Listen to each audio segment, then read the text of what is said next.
Bon les amis, aujourd'hui je vais vous montrer une petite vidéo que j'ai trouvée sur X, elle dure 3 minutes et 3 secondes. C'est tout simplement Jean-Louis, un éleveur agriculteur qui partage son avis sur la gestion de la crise de la dermatose nodulaire contagieuse chez le bovin et cette façon systématique d'abattre les cheptels parce qu'une bête est tombée malade. Et vous allez voir que ce qu'il dit c'est très sensé, c'est à la fois intelligent, réfléchi, posé et touchant. Voilà, touchant. J'ai rien d'autre à dire à part que c'est touchant. J'avais envie de partager ça avec vous. Alors pour le coup, je vais pas faire une très longue vidéo. On va pas parler non plus, du moins je ne pense pas, qu'on va parler de mondialisme, de complot, etc. Là, on va juste laisser s'exprimer Jean-Louis. Parce que Jean-Louis, il a des choses à dire.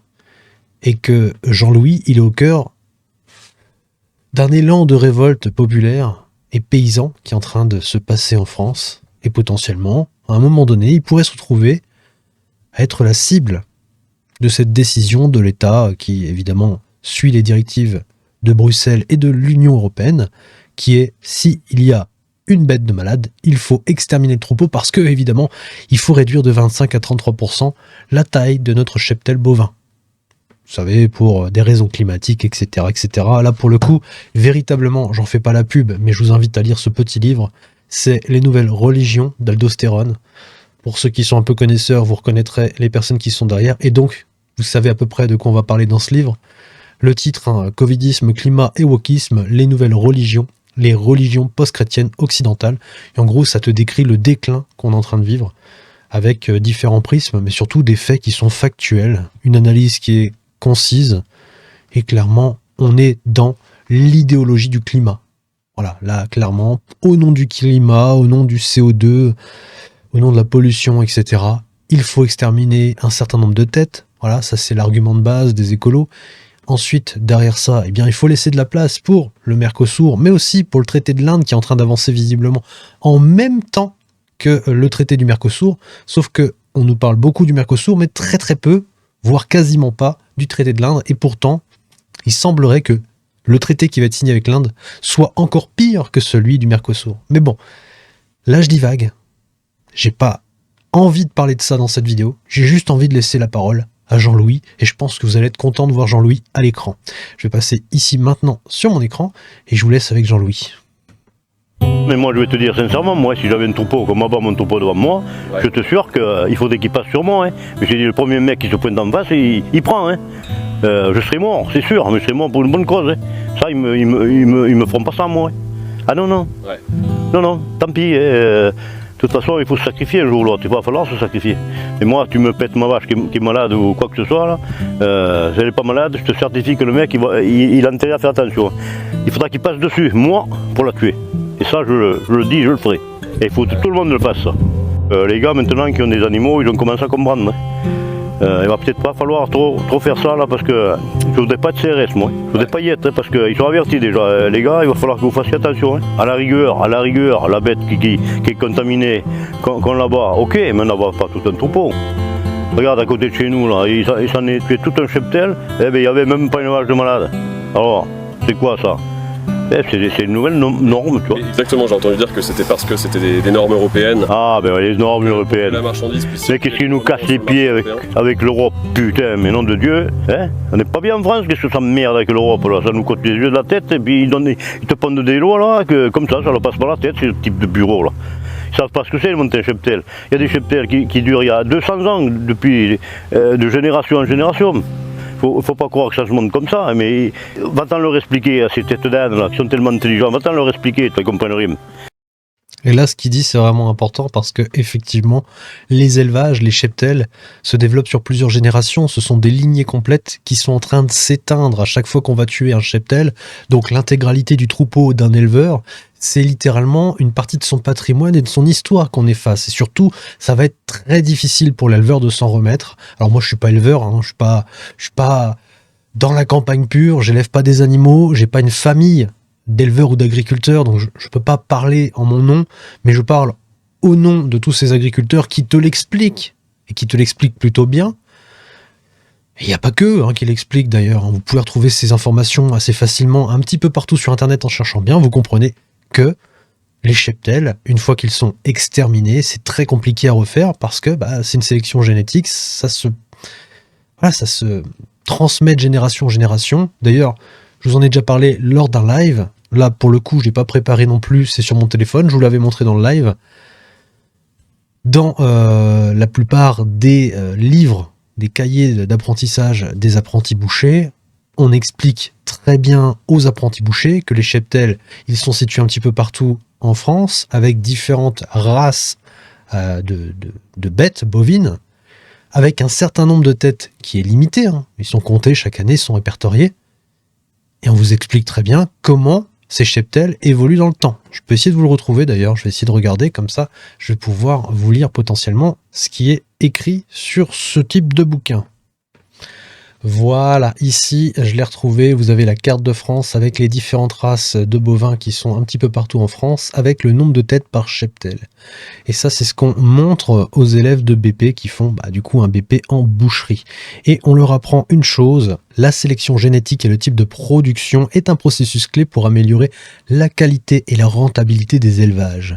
Elle repose principalement sur la génétique et vise à sélectionner des animaux ayant des caractéristiques spécifiques adaptées aux objectifs de production, le lait, la viande ou le mix, c'est-à-dire viande et lait. Remplir le tableau avec, ça c'est un cours, etc. La sélection génétique est une composante fondamentale du métier d'éleveur. Elle constitue un outil précieux pour améliorer les performances du troupeau. Qu'il s'agisse de la production laitière ou de la production de viande, en optimisant le potentiel génétique des animaux, cette démarche contribue directement à la rentabilité économique des exploitations. En France, plus de 90% des troupeaux sont composés d'animaux de race pure. De race pure, d'accord ? On n'est pas en train de faire des mélanges, etc. C'est pour ça que c'est très compliqué à partir du moment où tu repars de zéro, de refaire une lignée complète. Parce que tu peux pas aller chercher une vache par ici, une vache par là, etc. et refaire un troupeau comme ça. Non, c'est des lignées pures. C'est un truc de fou. Et là, on est en train de les exterminer. Surtout qu'on a des qualités de viande qui sont exceptionnelles. On a des races qui sont... quand je regarde le nombre de têtes qu'il y a à certains endroits, ils sont pas énormes non plus. On n'a pas des quantités énormes par type de race de bovins, et on est en train de les exterminer, alors que tout repose sur la génétique et sur le long terme, finalement, sur la longévité de l'exploitation. Donc c'est vraiment abusé. Cette stratégie, largement dominante, permet aux éleveurs d'obtenir des troupeaux homogènes en matière de morphologie, de comportement et de performance. Les caractéristiques génétiques sont soigneusement sélectionnées et fixées d'une génération à l'autre, garantissant une certaine stabilité dans les résultats obtenus. Les bénéfices de ce travail rigoureux se traduisent par des résultats remarquables lors des concours agricoles. C'est vrai que quand tu vas voir les concours, tu as des magnifiques bêtes. Ou animaux primés pour leur qualité supérieure. Ces bêtes, souvent dotées d'une meilleure conformation et d'une tendreté de viande exceptionnelle, apportent une véritable plus-value à la fois dans leur métier et auprès de leurs clients. Cependant, cette sélection intensive n'est pas sans conséquence. La forte utilisation des mêmes mâles engendre une augmentation progressive de la consanguinité. Ce phénomène a plusieurs effets négatifs, comme l'affaiblissement du système immunitaire, la baisse de la fertilité et la diminution de la rusticité. Donc, on a un problème, c'est que du coup, on a de moins en moins de bêtes. À cause de ce genre de délire, on nous demande de réduire encore considérablement la taille des cheptels, alors que, à côté de ça, ça risque de créer encore plus de problèmes de consanguinité. Parce que si tu veux reconstruire un troupeau en prenant des bêtes par-ci, par-là, parce que t'as pas le choix, tu veux reconstituer ton troupeau, ton cheptel, donc tu vas aller récupérer des vaches à droite à gauche, il y en a moins, donc forcément, on a le problème qui est décrit ici, c'est qu'en plus de ça, tu as des problèmes de consanguinité, ce qui peut apporter des problèmes dans la santé des bêtes, dans le système immunitaire, l'infertilité, enfin bref, tout ce que je viens de décrire. Dans tous les cas, c'est pas le problème que je veux cibler. Là, ce que je suis en train de vous dire, c'est que les agriculteurs et les éleveurs font des sélections sur la génétique et ça se fait sur le long terme. Et là, comme il le dit le monsieur Jean-Louis, ça se fait pas comme ça. Et quand t'as des mecs qui sont dans des bureaux, qui prennent des décisions, par exemple, exterminer tout un troupeau, et te disent, c'est pas grave, on indemnise. Ok, mais est-ce que c'est vous qui allez recréer ce cheptel comme il l'était avant cette extermination? Est-ce que c'est vous qui allez perdre encore peut-être 10 ans de votre vie, 15 ans de votre vie à essayer de reformer un nouveau troupeau à partir de zéro, à partir de ces subventions que vous aurez données? Sachant que la personne, une fois qu'elle a tout perdu, je suis pas sûr qu'elle soit motivée à recommencer parce que demain, acte 2, on te remet un tour de dermatose nodulaire dans les pattes et c'est reparti mon kiki. On refait un deuxième tour de génocide. Personnellement, moi j'arrête l'exploitation. J'arrête. Je subis ça une fois, j'arrête. J'ai pas envie de reconnaître une deuxième fois ce traumatisme. Et il y en a qui vont arrêter, mais d'une manière malheureusement triste, parce qu'ils vont se faire sauter le caisson. Et ça, c'est une certitude. Je veux dire, il y a des gens qui vont tout perdre dans cette histoire et qui n'auront pas la force de surmonter ça. C'est quasi sûr, en fait. Mais qu'est-ce qui nous casse les pieds avec l'Europe, putain, mais nom de Dieu, hein? On n'est pas bien en France, qu'est-ce que ça me merde avec l'Europe, là? Ça nous cote les yeux de la tête, et puis ils te pondent des lois, là, que, comme ça leur passe par la tête, c'est le type de bureau, là. Ils savent pas ce que c'est, le monter un cheptel. Il y a des cheptels qui durent il y a 200 ans, depuis, de génération en génération. Faut pas croire que ça se monte comme ça, mais va-t'en leur expliquer à ces têtes d'âne là, qui sont tellement intelligents, va-t'en leur expliquer, ils comprennent rien. Ils vont comprendre dans quelques temps peut-être, parce que les gens ils vont commencer à se révolter. Ouais. Oui, bah oui, ça arrive. Et ils ont raison, ça me dégoûte tout ça. Moi je suis français, je respecte le drapeau français, j'aime la France. Le reste je m'en fous moi. Les Européens. Ce qui compte eux, c'est les intérêts ça. Le pognon, c'est tout. Le pognon. Combien je vais gagner, qu'est-ce que je vais pouvoir faire truander pour gagner un peu plus. Tu viens tous ces ministres-là, le pognon qui gagne et tout ça. Ils te disent de serrer la ceinture, tu les as vus. Bon, moi j'ai rien à dire parce que je me porte bien. Mais putain, il est en vente, mon vieux monsieur Bayrou, là, il est en vente, on dirait un ministre, moi j'en ai un. Mais il te dit serre la ceinture. Faites-nous voir comme il faut faire. C'est le bal de l'hypocrisie, hein, comme ça. Ça vaut même pas le coup d'en parler parce que tu parleras jusqu'à demain, encore au résultat. Les gens ils n'ont pas compris. Ils vont comprendre. Quand ils vont ouvrir la porte du frigo, qu'ils vont rien voir que c'est putain merde, il n'y a rien, oh là, il y a un problème là. Là, ils vont peut-être commencer à bouger, tu vois, mais tant qu'ils auront, puis ça vient du pays, je sais pas où, j'en sais rien. Ça me fait envie de vomir tout ça. Et puis en Europe, on n'a pas les mêmes systèmes. Alors qu'est-ce que tu veux faire? En Espagne, là-bas c'est tout sulfaté. Et bien sûr, c'est des tas, tu vois, le tomate d'Espagne, fraises d'Espagne, tout ça, moi je ne mange pas. Vive la France, eh belle la France. Et voilà, c'était les mots de Jean-Louis. Effectivement, il a raison sur plein de points, notamment que les gens vont bientôt comprendre une fois qu'ils auront le frigo vide. Alors si vous avez suivi mes lives, les tout premiers lives que je faisais, je vous expliquais qu'une chose était sûre, c'est que les gens ne comprendront pas tant qu'ils auront du pain et des jeux, c'est-à-dire des divertissements. Certes, leur niveau de vie baisse, ils font comme neige au soleil, leur qualité de vie s'effondre, mais ils ont toujours les moyens de se payer des divertissements. Et donc les gens finissent par noyer leur chagrin, noyer leur ras-le-bol de la société dans des divertissements. Ils se mettent derrière Netflix, ils font des petites sorties, ils mangent, ils se font des petits Uber Eats, ils vont au restaurant, etc. Bref, ils essayent, tant bien que mal, certains en tout cas. D'autres ne vivent que pour ça, c'est-à-dire qu'ils se lèvent, ils vont travailler, ils payent leurs factures et le reste du temps, ils compensent avec le divertissement et la bouffe du coup aussi, hein, puisque ça fait aussi partie du divertissement, mine de rien. Mais c'est du pain et des jeux.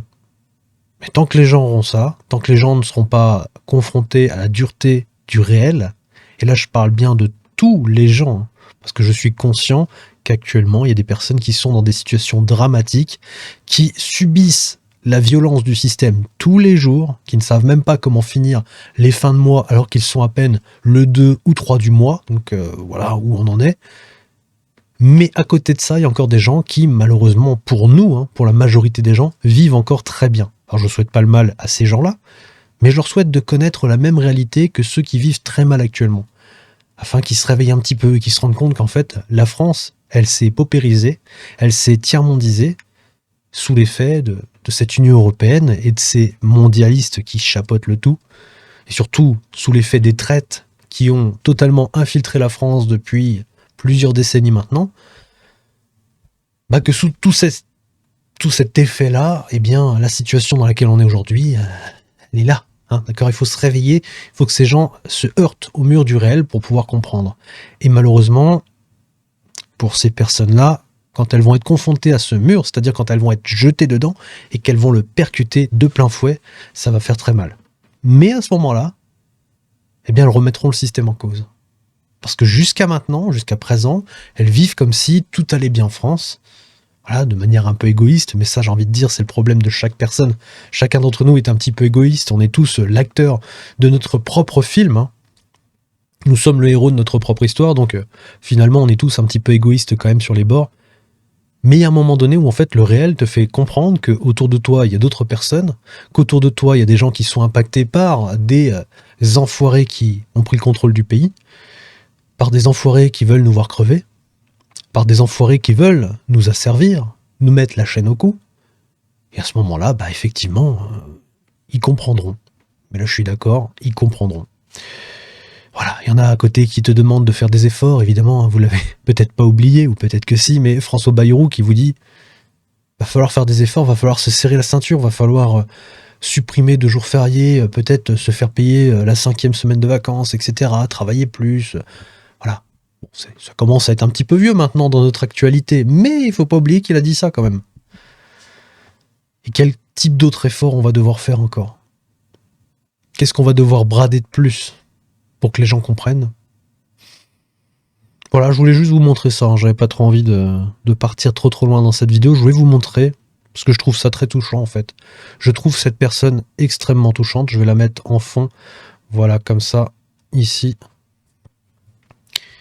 Et je trouve que c'est intéressant de vous montrer Jean-Louis. On devrait avoir plus de témoignages comme ceux de Jean-Louis. Parce que Jean-Louis, il est sur le terrain. Jean-Louis, il travaille sûrement 70 heures par semaine. Jean-Louis, il a sûrement un salaire moins élevé que la plupart des gens. Bien que certains aiment critiquer les agriculteurs en disant qu'ils sont riches, etc., qu'ils profitent du système, ils ont des gros tracteurs qui valent plus cher qu'une Lamborghini, etc. Mais est-ce qu'ils sont pas propriétaires d'une dette plutôt? Ça, c'est une question que j'aimerais bien poser à l'ensemble des agriculteurs. Parce qu'à mon avis, se payer un tracteur qui coûte une Lamborghini, je pense pas que tu le fasses comme ça. Je pense que tu fais un crédit sur de longues années. Et que c'est ton exploitation et c'est le fruit de ton travail qui paye cette fameuse Lamborghini qui va dans les champs. Qui va permettre aux gens de manger. Et c'est peut-être aussi pour ça que ces agriculteurs, ils se mettent la corde au cou parce que ils n'ont pas de quoi manger, quoi. Ou très peu. Alors là, je parle pas de tous les agriculteurs. Parmi l'ensemble des agriculteurs, je pense qu'il y a quand même des agriculteurs qui s'en sortent très bien. Mais dans la majorité des cas, de tous les retours que j'ai de tous ceux qui travaillent la terre et qui élèvent des animaux, la vie est dure. Hein. La vie est très dure. Donc, bon, ceux qui critiquent, je les invite vraiment à aller dans une ferme et à faire leur travail pendant 1 mois, 2 ans, 3 ans, 10 ans, 15 ans, et puis après, ils nous feront un petit compte-rendu, et ils nous diront s'ils se sont enrichis ou s'ils ont juste envie de se foutre la corde au cou. Voilà, moi je suis pas agriculteur comme je vous l'ai dit, hein. Je parle vraiment en leur nom par rapport à ce que je reçois d'eux, c'est-à-dire à ce que je vois un petit peu partout. Je peux me tromper, je peux avoir une vision biaisée, mais j'ai bien l'impression que leur vie est très difficile, et qu'aujourd'hui ils sont au bord du gouffre. Et si on ne les aide pas, bientôt ce sera à nous aussi de faire le grand saut. Alors c'est un peu égoïste de dire ça, hein. C'est-à-dire en gros, parce que nous, on risque d'être impactés, il va falloir les aider. C'est pas du tout ça ce que je suis en train de dire, c'est pas du tout ça la démarche. Mais pour ceux qui sont encore sceptiques, eh bien, c'est une réalité aussi. Sachez que si vous ne les aidez pas, si vous ne les soutenez pas, eh bien un jour, ce sera votre tour. Et ce jour-là, on n'aura plus de souveraineté alimentaire, on n'aura plus de souveraineté énergétique, on n'aura plus de souveraineté du tout dans tous les domaines qui composent un pays, et donc on sera mort. Voilà, tout simplement. Voilà, c'était une petite vidéo, pas très, voilà, c'est pas la pilule rouge dans le sens où vous avez l'habitude, mais je pense que posé, tranquille, ça fait du bien aussi de temps en temps. Et là, vous voyez, je suis très détendu, je suis posé chez moi. Bref, un petit cœur, un petit partage, un petit commentaire pour Jean-Louis, mais aussi pour tous les autres qui subissent actuellement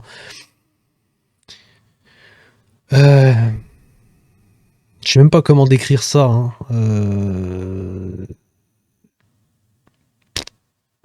Voilà, trouvez le mot. Trouvez le mot suivi du système, l'acharnement du système, la tyrannie du système, tout ce que vous voulez. N'hésitez pas à le mettre dans l'espace des commentaires et puis on se retrouve bientôt pour de prochaines vidéos. Allez, bye.